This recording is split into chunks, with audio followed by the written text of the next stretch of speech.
सुनिए क्या आप बोल रहे थे अभी कि हम लोग आर्टिकल 72 से पढ़ेंगे, नहीं? तो इसमें बताया आपको कि इसमें राष्ट्रपति का क्षमादान का अधिकार है, pardoning power of the president of India. अब ये क्या पार्डनिंग पावर मतलब क्षमादान का क्या अधिकार होता है, जरा इसको समझिए जरा सा ध्यान से। इधर क्या है ना कि जैसे हमारा जो जूरिस्प्रूडेंस है, मतलब न्याय शास्त्र है, वो इस बात पर आधारित है कि किसी भी मतलब 1000 दोषी व्यक्ति छूट जाए, लेकिन एक भी निर्दोष व्यक्ति को सजा नहीं होना चाहिए। बात समझे? तो इसलिए देखते हैं हमारे यहाँ कोर्ट का हायरार्की है, नीचे फिर उससे ऊपर, फिर उससे ऊपर, फिर हाई कोर्ट और फिर सुप्रीम कोर्ट।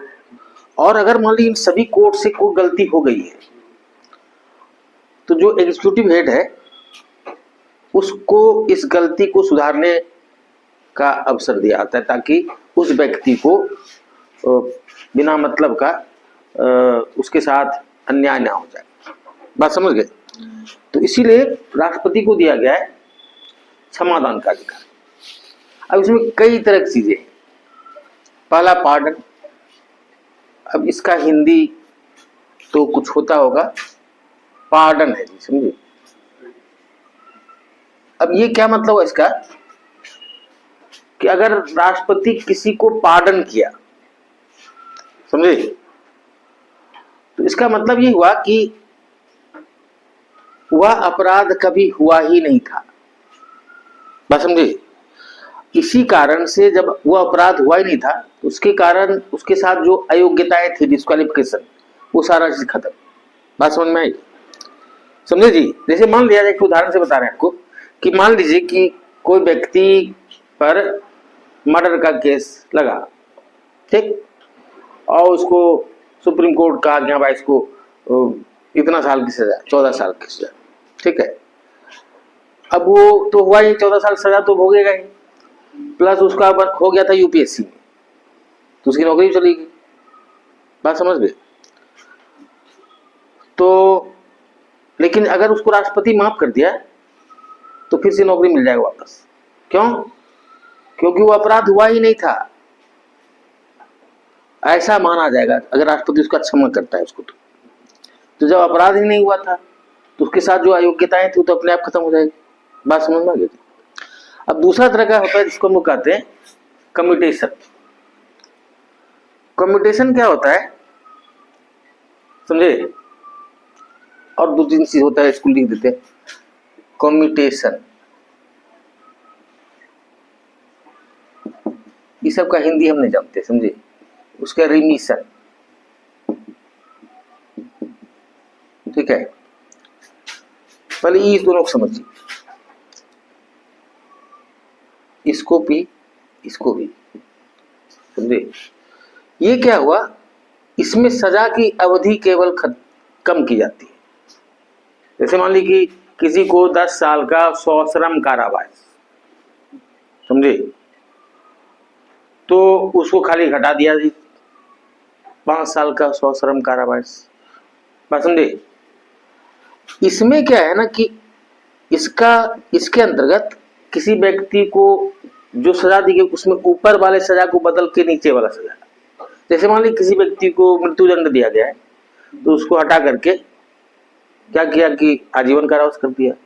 आजीवन कारावास था तो उसको घटा के कुछ मान ली 10 साल का सश्रम कारावास कर दिया। तो ये आप समझ गए? अब 2 चीज और है, रिस्पाइट और रिप्राइव। अब ये दोनों क्या है, समझे जी? देखिए क्या होता है ना, पहले ये दोनों को अलग अलग बताएंगे, अभी पहले कंबाइंड रूप से समझ लीजिए, समझे? क्या है कि ऑन करिए, समझे? सुनिए, ये क्या है कि जैसे मान लीजिए अब जो क्राइम होता है तो क्राइम में तो महिला लोग भी करती है ना क्राइम।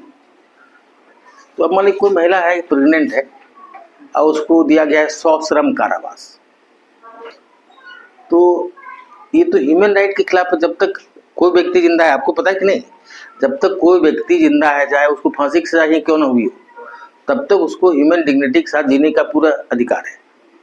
तो उसी तरह कोई महिला प्रेग्नेंट है, अब उस स्थिति में आप उसे पत्थर तोड़वा रहे, कुछ कर रहे हैं इस तरह का काम, तो सही चीज नहीं ना है।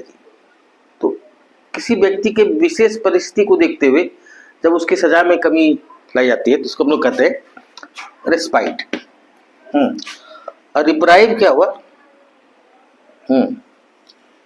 ये हुआ कि जब तक राष्ट्रपति के पास अपील लंबित है, ठीक है, तो उस समय तक पनिशमेंट को सस्पेंड करना को कहते हम लोग रिप्राइव। बात समझ में आई? जैसे मान लीजिए आपको व्यक्ति को मिल गया, सुप्रीम कोर्ट के द्वारा दे दिया गया फांसी की सजा, अब वो राष्ट्रपति के पास जाएगा अपील करने, तो तब तक पता चला कि उसको फांसी उसी फड़ा के करके अपना खत्म कर दिया। तो वो नहीं, वो अपील करने जा रहा है, वो कोर्ट को बताएगा कि अपील करेंगे इतना, तो हिसाब से उसको पहले अपील में जो होगा वो अलग मामला है, लेकिन फॉर द टाइम भी जब तक कि उसका अपील का सुनवाई नहीं होता है तब तक उसको सजा नहीं दी जाएगी। तो इसी को हम लोग कहते हैं रिप्राइव। क्लियर जी? तो ये हो गया राष्ट्रपति का समाधान का अधिकार अंडर आर्टिकल 72। ठीक, इसको आप लोग लिखे कुछ, कितना तरह का पार्डनिंग पावर है राष्ट्रपति, सबका मतलब समझ गए। ठीक, अब है 74 जी। 74 ये कहता है कि हिंदी में पहले सुनिए, हम धीरे धीरे बोल रहे हैं इसलिए इसको लिखना है, लिखिए। राष्ट्रपति की सलाह के लिए एक मंत्री परिषद होता है, ठीक, इसका प्रमुख प्रधानमंत्री होता है और राष्ट्रपति मंत्री परिषद के सलाह से ही कार्य करता है। There shall be a council of minister with prime minister at its head. There shall be a council of ministers with prime minister at its head to aid and advise the president of India,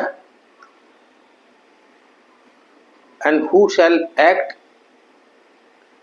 according to the advice given by the council of ministers. राष्ट्रपति की सलाह के लिए एक मंत्रिपरिषद होता है जिसका प्रमुख प्रधानमंत्री होता है और राष्ट्रपति मंत्रिपरिषद के सलाह से ही कार्य करता है। लिख पाए जी? तुम दोनों लिखे? To aid and advice the president and who shall act according to advice given by the council of minister. सुनिए, अब क्या है ना, जो मंत्रिपरिषद की सलाह से ही कार्य करता है, who shall act according to the advice given by the council of minister। अब इसमें क्या है ना कि 44th अमेंडमेंट में 1978 में इसमें कुछ संशोधन किया गया। संशोधन ये किया गया, इसमें एक बात जोड़ा गया, provided that the president may ask the council of ministers to reconsider their advice only once।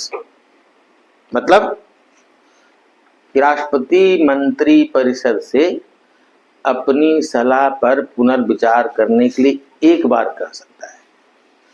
मेरी बात समझिए, पहले क्या था कि राष्ट्रपति के पास भेज दिया कोई चीज तो उसको सिग्नेचर करना ही करना है। अब राष्ट्रपति को यह अधिकार दिया गया कि राष्ट्रपति चाहे, अगर राष्ट्रपति को ऐसा लगता है तो वह कहेगा कि भाई एक बार फिर आप लोग सोच लीजिए, तो फिर दोबारा भेजेगा तो राष्ट्रपति is obliged to give his consent. ठीक है, बात समझ गए जी? रिकंसिडरेशन के बाद जब कोई सलाह मंत्रिपरिषद के द्वारा राष्ट्रपति को दी जाती है तो राष्ट्रपति is obliged to give his consent और accept the advice of the council of minister. बात समझे? क्लियर हुआ जी? तो इसमें ये जोड़ दीजिए, देखिए, bye 44th amendment in 1978 following provisions were added to this article. By 44th amendment in 1978 following provisions were added to this article. क्या चीज जी? तो लिखिए, provided that the president may ask the council of ministers to reconsider their advice only once. ठीक है जी? And after reconsideration the president is obliged to accept the advice of the council of ministers. After reconsideration the president is obliged to accept the advice of the council of ministers. Hindi में लिखिए, राष्ट्रपति अगर चाहे तो एक बार मंत्री परिषद को अपनी सलाह पर पुनर्विचार करने के लिए कह सकता है। राष्ट्रपति अगर चाहे तो एक बार मंत्री परिषद को अपनी सलाह पर पुनर्विचार करने के लिए कह सकता है। क्लियर जी? पुनर्विचार के बाद जब राष्ट्रपति के पास मंत्री परिषद अपनी सलाह भेजता है तो राष्ट्रपति उसे मानने के लिए बाध्य है। After reconsideration the president is obliged to accept the advice of the council of ministers. Clear हो गया जी? पुनर्विचार के बाद मंत्री परिषद अपनी सलाह पर मंत्री परिषद राष्ट्रपति पुनर्विचार के बाद राष्ट्रपति मंत्री परिषद की सलाह को मानने के लिए बाध्य है। क्लियर? अब आर्टिकल 75 देखिए, आर्टिकल 75 क्या है?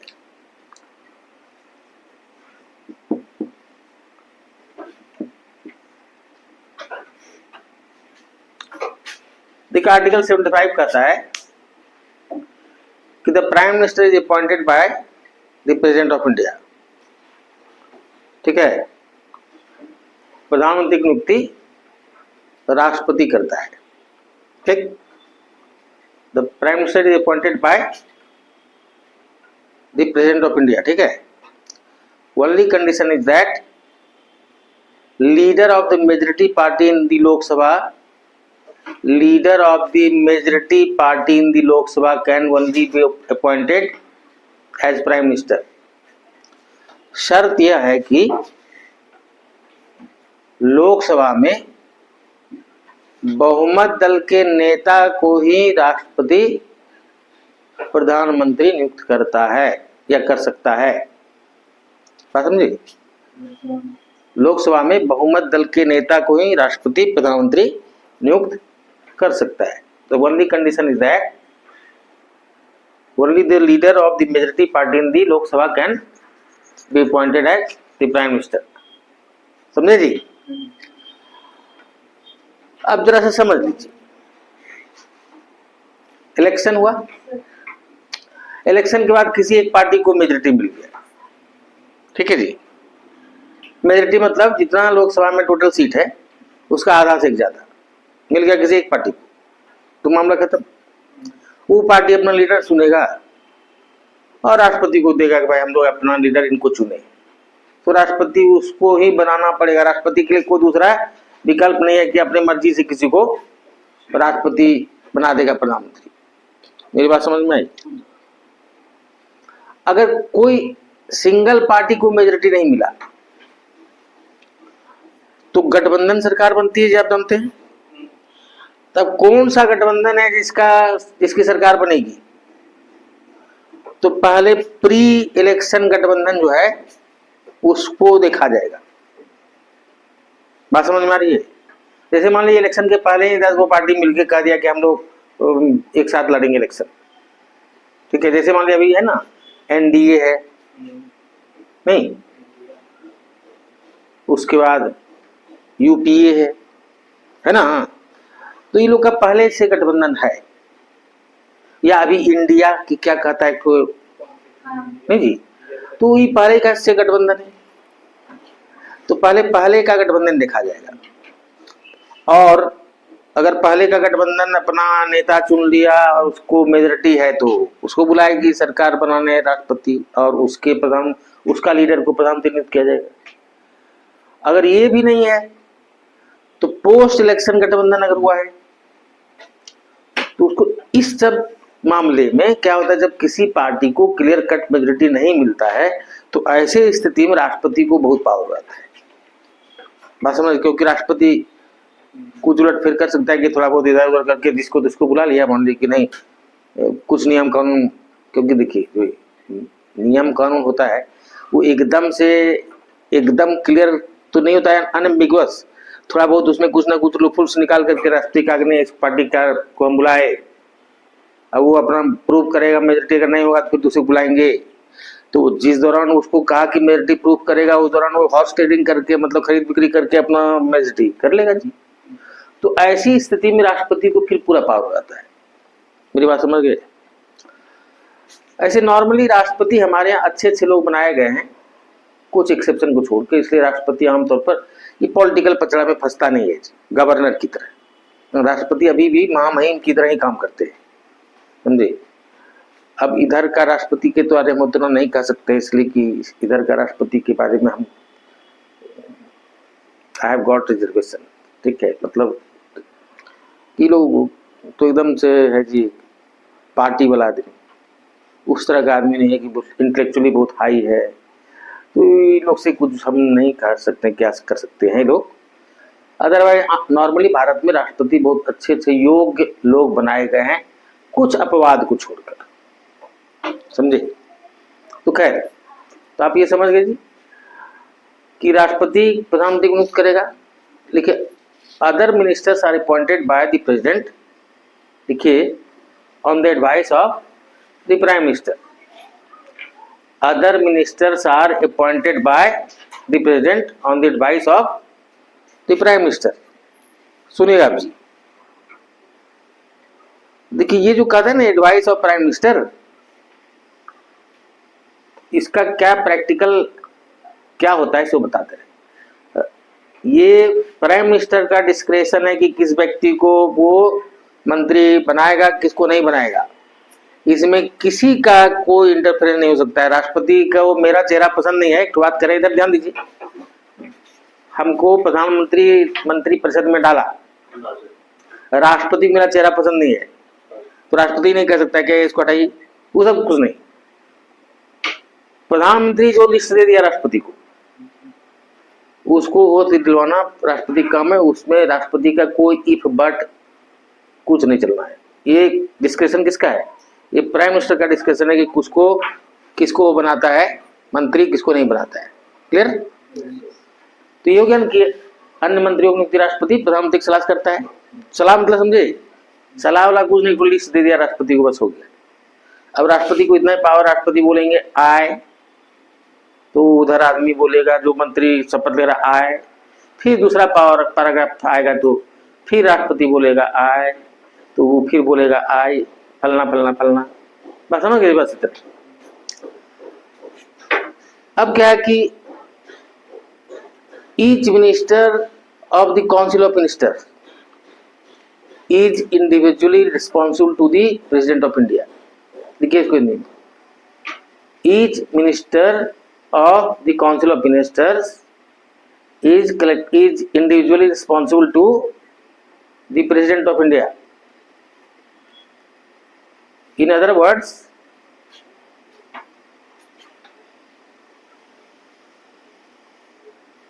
ministers hold their office during the pleasure of the President of India. Hindi में लिखिए जी, मंत्री परिषद का प्रत्येक मंत्री व्यक्तिगत रूप से राष्ट्रपति के प्रति उत्तरदायी है। ठीक है जी। व्यक्तिगत रूप से राष्ट्रपति के प्रति उत्तरदायी है। दूसरे शब्दों में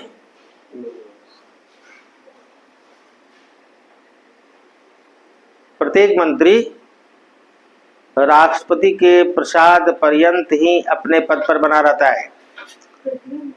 प्रत्येक मंत्री राष्ट्रपति के प्रसाद पर्यंत ही अपने पद पर बना रहता है। Ministers hold their office during the pleasure of the president of India. अब इसका अर्थ समझ लीजिए। इसका अर्थ ये हुआ कि राष्ट्रपति जब चाहेंगे किसी मंत्री को हटा देंगे, तो राष्ट्रपति के चाहने ना चाहने से कुछ नहीं होता है। कौन चाहेगा? प्रधानमंत्री चाहेगा तो उसको हटाएगा, प्रधानमंत्री चाहेगा उसको रख लेगा। बात समझे? ये केवल संविधान में लिखा गया है, समझे? ये सब काम किसका है? प्रधानमंत्री का। ठीक है जी। उसका लिखिए नेक्स्ट, इसी में सब 75 में लिखा रहे हैं। देखिए, council of minister is collectively responsible to the Lok Sabha. मंत्री परिषद सामूहिक रूप से लोकसभा के प्रति उत्तरदायी है। Council of minister is collectively responsible to the Lok Sabha. Lok Sabha के प्रति उत्तरदायी है।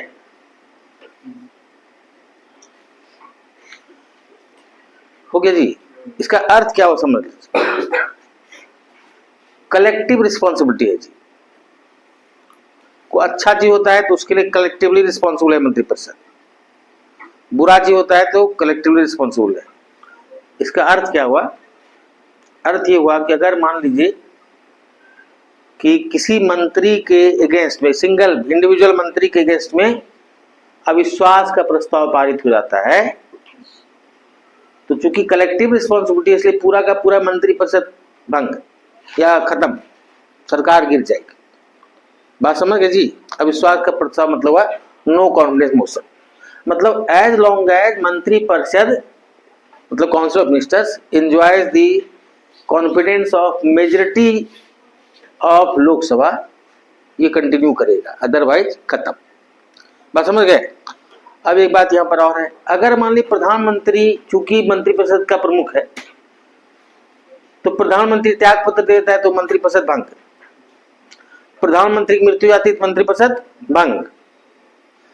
उस पार्टी को मेजॉरिटी है सफिशिएंट तो फिर से वही पार्टी अपना लीडर चुनेगा और फिर दूसरा बनेगा प्रधानमंत्री। हो सकता है कि वो प्रधानमंत्री जो बने वही व्यक्ति को फिर से मंत्री बना दे, वही मंत्री। लेकिन ये पूरी प्रक्रिया फिर से शुरू होगी जब अगर मंत्री परिषद को लोकसभा में बहुमत प्राप्त है तो। बात समझ गई? तो इसका मतलब समझ गए कलेक्टिव रिस्पॉन्सिबिलिटी का मतलब। अब इसी में है एक लास्ट कि राष्ट्रपति अगर चाहे तो संसद के बाहर से भी किसी व्यक्ति को मंत्री बना सकता है। सुनिए जी, राष्ट्रपति अगर चाहे the president if so desire he can appoint even in non member of parliament as minister. मंत्री राष्ट्रपति अगर चाहे तो संसद के बाहर के भी किसी व्यक्ति को मंत्री नियुक्त किया जा सकता है। The president can appoint a non-member of parliament as minister, but such minister shall have to obtain the membership of any of the two houses of parliament within a period of 6 months from the date such minister assumes his office.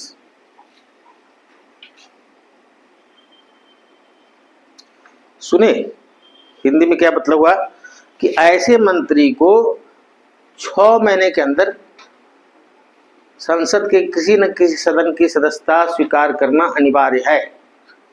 Such minister shall have to obtain the membership of any of the 2 houses of parliament within a period of 6 months from the date he has been appointed such minister।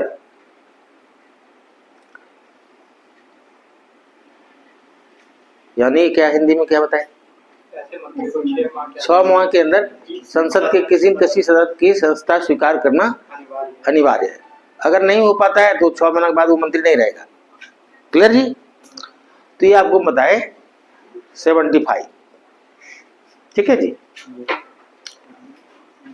अब सुनिए जी, इसके बाद अगर article wise आपको पढ़ा रहे हैं तो आपको 76 आता है जो अटॉर्नी जनरल है, लेकिन इसको पढ़ाएंगे तो फिर थोड़ा सा अलग हो जाएगा, तो उसको हम अलग से पढ़ा देंगे। समझ गए जी? अलग से मतलब बाद में। अभी हम लोग पार्लियामेंट के बारे में पढ़ेंगे। क्या चीज बारे में? देखिए, संसद।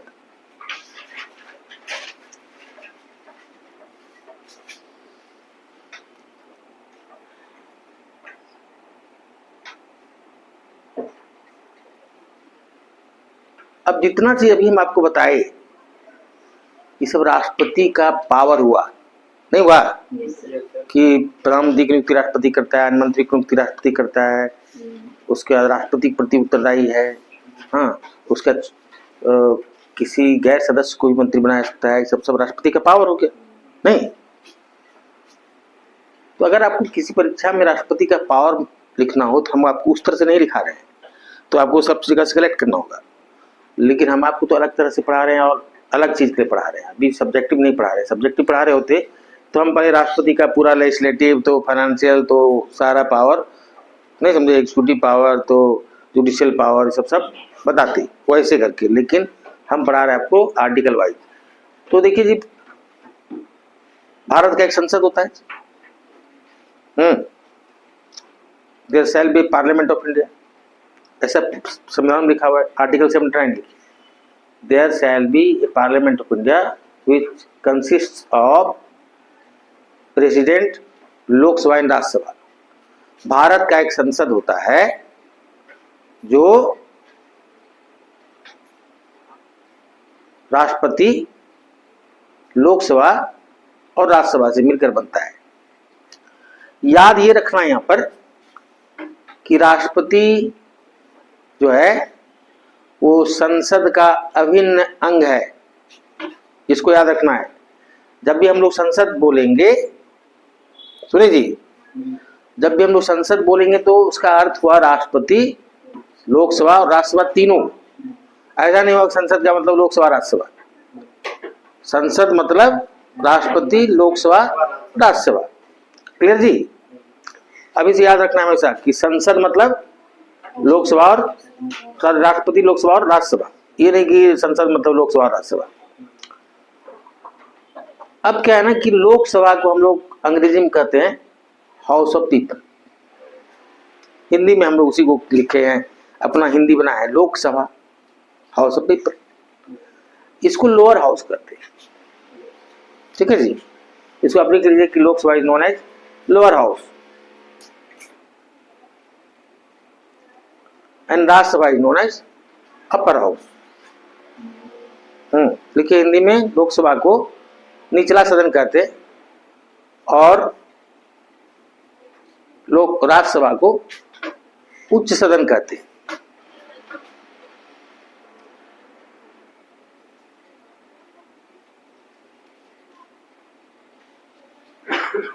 हो गया जी? राज्यसभा को हम लोग वरिष्ठ सदन भी कहते हैं। अब सुनिए इसको क्यों कहते हैं वरिष्ठ सदन। वरिष्ठ मतलब सीनियर, है ना जी? तो लोकसभा के सदस्य बनने के लिए न्यूनतम आयु है 25 साल और राज्यसभा के लिए 30 वर्ष। तो सीनियर कौन हुआ? राज्यसभा, क्योंकि राज्यसभा की न्यूनतम उम्र सीमा कितना है? 30 और लोकसभा की न्यूनतम उम्र सीमा है 25। तो छोटा ना हुआ? अब ये अपर और लोअर हाउस का क्या कंसेप्ट है समझ लीजिए। अपर हाउस और लोअर हाउस, हमारे यहाँ जो ये सिस्टम है पार्लियामेंट्री सिस्टम और बाय कैमरल लेजिस्लेचर, ये ब्रिटेन से हम लोग, ब्रिटेन के सिस्टम से हम लोग लिए, समझे जी। तो ब्रिटेन में 2 हाउस है, वहां संसद में 2 house, house of commons, house of lords. अब हाउस ऑफ लॉर्ड्स का क्या मतलब है कि पहले जब आज से 200 साल पहले, समझे, ब्रिटेन में क्या हुआ कि पहले देखिए 3 क्लास होता है, अपर क्लास, मिडिल क्लास और लोअर क्लास। तो अपर क्लास कहते हैं रूलिंग क्लास को। अपर क्लास किसको कहते हैं? Ruling class. किसी भी देश का जो रूलिंग क्लास होता है उसको हम लोग क्या कहते हैं? Upper class.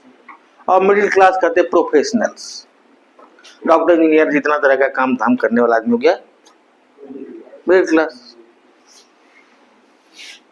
और लोअर क्लास वाला जो वर्किंग क्लास होती, समझे। तो ब्रिटेन में कॉमन लोगों का प्रतिनिधि जिस सदन में गया उसको कहा गया हाउस ऑफ कॉमन। तो उसी तरह से भारत में कॉमन लोगों का प्रतिनिधि किसमें गया? तो वहां हाउस ऑफ कॉमन कहा गया, इसमें हाउस पीपल कहा गया, लोकसभा का। अब राजा का कुछ सगा संबंधी सलाहकार टाइप के रूप में बैठता था वहां संसद में, उसको कहते थे लॉर्ड्स, तो उसको कहते थे हाउस ऑफ लॉर्ड्स। उसका इलेक्शन तो होता नहीं था। तो किसी भी देश के संसद में जो इनडायरेक्टली इलेक्टेड जो हाउस होता है उसको हम लोग कहते हैं अपर हाउस। उसी के पैटर्न पर जो ब्रिटेन में हाउस ऑफ लॉर्ड था उसके पैटर्न पर ये हो गया अपर क्लास था ना लोग, तो अपर क्लास वाला हाउस हो गया अपर हाउस। तो किसी भी देश में जो डायरेक्टली इलेक्टेड हाउस हुआ उसको आप नाम कुछ भी दीजिए, उसको लोअर हाउस कहेंगे। हाँ, जैसे हाउस ऑफ रिप्रेजेंटेटिव कहते हैं अमेरिका में, सीनेट कहते हैं वहाँ अपर हाउस को। जैसे हमारे यहाँ राज्यसभा है तो वहाँ सीनेट कहते हैं अमेरिका में। क्लियर? तो आपको हम बता रहे थे ये कि अपर हाउस ऐसे हाउस को कहते हैं जिसके सदस्य इनडायरेक्टली इलेक्टेड होते हैं और प्रत्यक्ष रूप से निर्वाचित होकर आते हैं। आप कभी सुने कि राज्यसभा के चुनाव में हम लोग वोट दे रहे हैं? तो उसको हम लोग वोट देते ही नहीं, तो इसलिए उसका इनडायरेक्ट इलेक्शन होता है। तो जहां भी इस तरह का इनडायरेक्टली इलेक्टेड हाउस है उसको हम लोग क्या कहेंगे? Upper house. उसका नाम आप कुछ भी दे दीजिए, राज्यसभा दे दीजिए, सीनेट दे दीजिए, जो भी दे दीजिए, तो हो गया अपर हाउस। और जो डायरेक्टली इलेक्टेड हाउस होता है उसको हम लोग कहते हैं लोअर हाउस, या अब अपने अपने हिसाब से हम लोग यहाँ लोकसभा कहते हैं, अमेरिका में हाउस ऑफ रिप्रेजेंटेटिव कहते हैं। क्लियर जी? ये हो गया आर्टिकल 79। क्लियर? अब क्या है ना कि